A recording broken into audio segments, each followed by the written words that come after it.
नमस्कार मित्रांनो, स्पर्धा परीक्षा मराठी या चॅनलमध्ये आपले स्वागत आहे। मे महिन्यातल्या चालू घडामोडीचा हा आपला पहिला व्हिडिओ आहे। यापूर्वीच्या सगळ्या व्हिडिओचे लिंक खाली डिस्क्रिप्शन बॉक्समध्ये दिलेले आहेत, त्यावर क्लिक करून तुम्ही यापूर्वीचे सगळे व्हिडिओज पाहू शकता। व्हिडिओ आवडले तर व्हिडिओ लाईक करा, चॅनल आतापर्यंत सबस्क्राइब केला नसेल तर चॅनल सबस्क्राइब करा। आता आपण आजचा व्हिडिओ सुरू करूयात। आजचा आपला पहिला प्रश्न आहे, खालील विधानांच्या आधारे योग्य पर्याय निवडा। खाली दोन विधान आहेत। पहिला आहे 1 मे हा महाराष्ट्र दिन म्हणून साजरा करण्यात येतो आणि 2021 मध्ये महाराष्ट्राच्या निर्मितीला 61 वर्ष पूर्ण झाली आहेत आणि यावरून आपल्याला खालील पर्यायापैकी योग्य पर्याय निवडायचा आहे।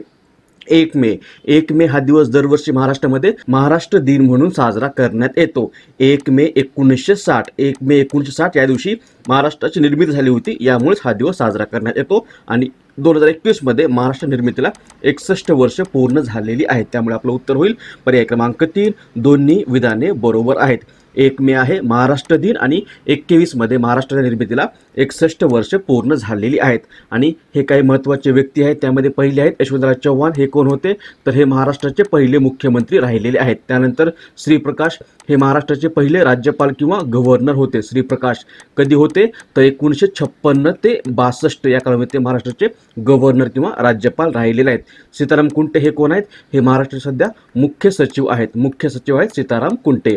आणि प्रियंका मोहिते ही साताऱ्याची आहे, महाराष्ट्रातील सातारा या ठिकाणची आहे आणि हिने नुकतंच जगातील 10व्या क्रमांकाचं सर्वोच्च शिखर, ज्याचं नाव आहे अन्नपूर्णा, हे 16 एप्रिल 2021 या दिवशी सर केलेलं आहे आणि हे शिखर सर करणारी ही पहिलीच भारतीय महिला ठरलेली आहे।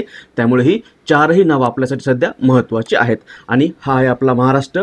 एक निर्मिती झाली होती 1 मे 1960 ला। राजधानी आहे मुंबई। राज्यपाल आहेत भगतसिंग कोश्यारी आणि मुख्यमंत्री आहेत उद्धव ठाकरे। पुढचा प्रश्न आहे, खालीलपैकी कोणत्या देशाने अंतराळातील कचरा साफ करण्यासाठी न्यू एक नावाचे एक उपकरण प्रक्षेपित केले आहे? याचं उत्तर आहे पर्याय क्रमांक 2 चीन। चायना या देशानं नुकतंच अंतराळातील कचरा साफ करण्यासाठी NEO-01 नावाचं एक उपकरण प्रक्षेपित केलेलं आहे आणि हे उपकरण किंवा हे यंत्र पृथ्वीच्या खालच्या कक्षेमध्ये ठेवण्यात आलं असून लघु खगोलीय घटकांचं निरीक्षण करणे व अंतराळातील कचरा साफ करणे हा या उपकरणाचा उद्देश आहे। हे चीननं प्रक्षेपित केलेलं आहे। त्यामुळे उत्तर होईल पर्याय क्रमांक 2 चीन। मॅपमध्ये बघा इथे आहे हा चीन, याची राजधानी आहे बीजिंग। प्रेसिडेंट किंवा राष्ट्रपती आहेत जी जिनपिंग आणि चलन आहे रेनमिनबी। पुढचा प्रश्न आहे, ASICS या जपानी स्पोर्ट्सवेअर कंपनीने खालीलपैकी कोणाला आपला ब्रँड अँबॅसिडर नियुक्त केलं आहे? याचं उत्तर आहे पर्याय क्रमांक 2 रवींद्र जडेजा हा भारताचा एक क्रिकेटपटू आहे आणि ही ASICS ही जपानची स्पोर्ट्सवेअर कंपनी आहे किंवा स्पोर्ट्स इक्विपमेंट कंपनी आहे। याच कंपनीने या रवींद्र जडेजाला आता आपला ब्रँड अँबॅसिडर नियुक्त केलेलं आहे। त्यामुळे उत्तर होईल पर्याय क्रमांक 1 रवींद्र जडेजा। पुढचा प्रश्न, कोविडच्या दुसऱ्या लाटेचा सामना करण्यासाठी सरकारला मदत म्हणून रिलायन्स फाउंडेशन खालीलपैकी कोणत्या शहरात ऑक्सिजन पुरवठा करणारे 1000 खाटांचे किंवा बेडचे कोविड रुग्णालय बांधणार आहे? याचं उत्तर आहे पर्याय क्रमांक 1 जामनगर आहे गुजरातमध्ये। आणि कोविडच्या दुसऱ्या लाटेचा सामना करण्यासाठी भारत सरकारला मदत म्हणून रिलायन्स फाउंडेशन आता गुजरातमधील जामनगरमध्ये ऑक्सिजन पुरवठा करणारं 1000 खाटांचं कोविड रुग्णालय उभारणार आहे किंवा बांधणार आहे। या रुग्णालयामध्ये रुग्णांना मोफत उपचार सुविधा मिळणार आहे। उत्तर होईल पर्याय क्रमांक 1 जामनगर। नेक्स्ट, 2021 ची आशियाई बॉक्सिंग चॅम्पियनशिप ही स्पर्धा कोणत्या शहरामध्ये आयोजित करण्यात येणार आहे?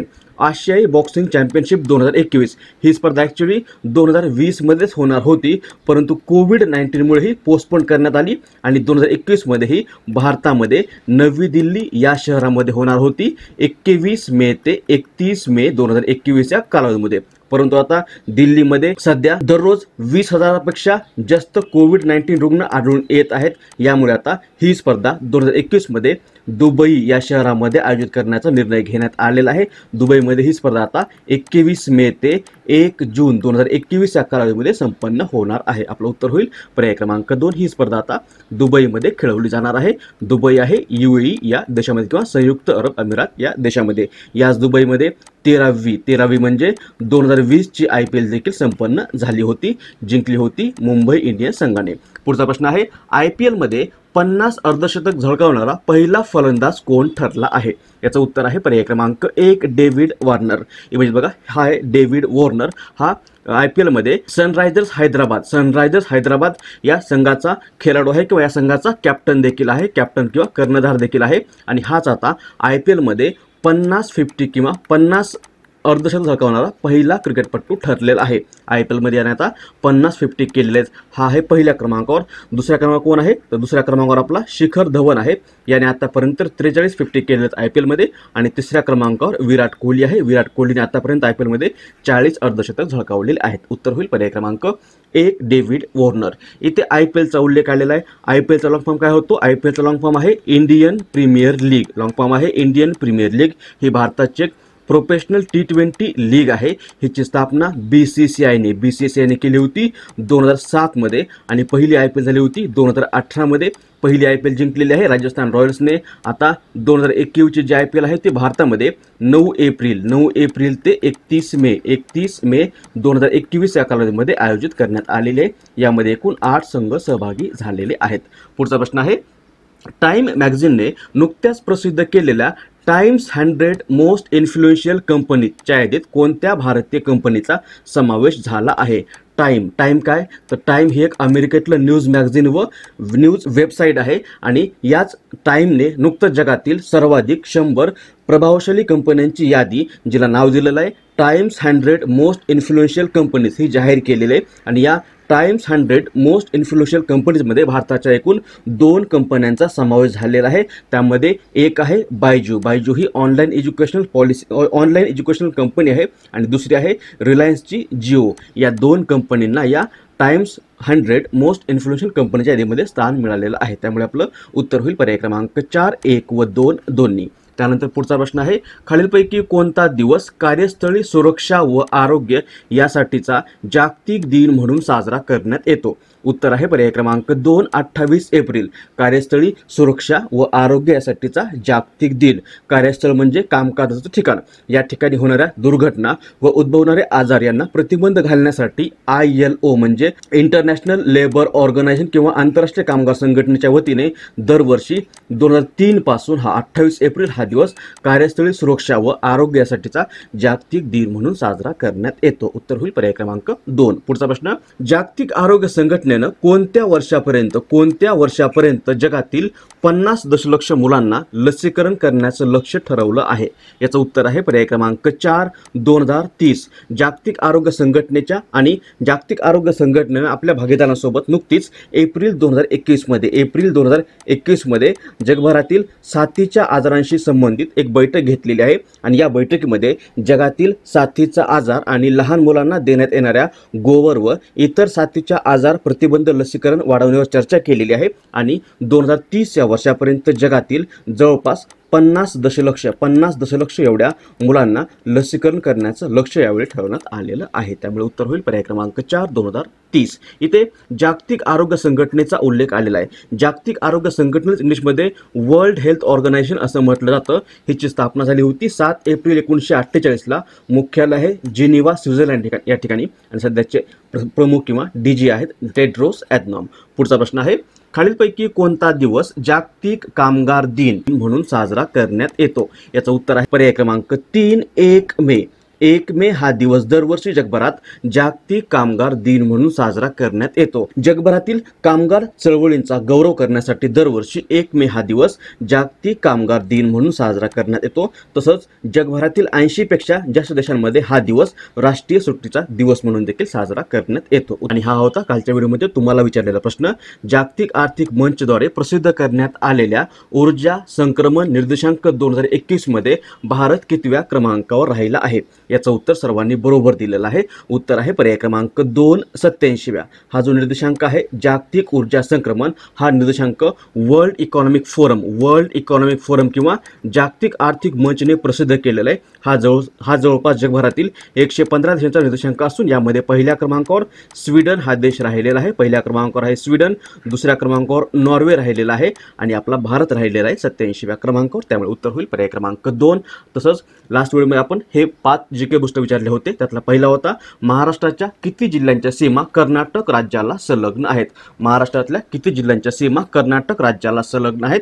तर महाराष्ट्रातील एकूण 7 जिल्ह्यांच्या सीमा या कर्नाटक राज्याला संलग्न आहेत. एकूण 7 जिल्हे आहेत. 7 कोणते कोणते आहेत तर मॅपमध्ये बघा. त्यातला पहिला आहे कर्नाटक. इथे आहे कर्नाटक राज्य. त्यामध्ये पहिला जिल्हा आहे नांदेड. दुसरा आहे लातूर. त्यानंतर आहे उस्मानाबाद तिसरा. त्यानंतर आहे सोलापूर चौथा. त्यानंतर आहे सांगली 5वा, कोल्हापूर 7वा आणि सिंधुदुर्ग आहे 8वा. असे एकूण 8 जिल्हे आहेत ज्यांची सीमा कर्नाटक या राज्याला संलग्न आहे. दुसरा जीके बूस्टर होता महाराष्ट्राच्या किती जिल्ह्यांच्या सीमा गुजरातशी संलग्न आहेत. तर गुजरातशी एकूण 4 जिल्ह्यांच्या सीमा संलग्न आहेत. कोणते कोणते जिल्हे आहेत इथे ह्या गुजरात याच्याशी संलग्न जिल्हे आहेत. पहिला आहे नंदुरबार, त्यानंतर आहे धुळे दुसरा, त्यानंतर आहे नाशिक तिसरा आणि त्यानंतर आहे पालघर चौथा. अशा एकूण 4 जिल्ह्यांच्या सीमा या गुजरातशी संलग्न आहेत. त्यानंतर तिसरा होता किती जिल्ह्यांच्या सीमा MP किंवा मध्य प्रदेशशी संलग्न आहेत. तर मध्य प्रदेशची सर्वाधिक म्हणजे 8 जिल्ह्यांच्या सीमा संलग्न आहेत.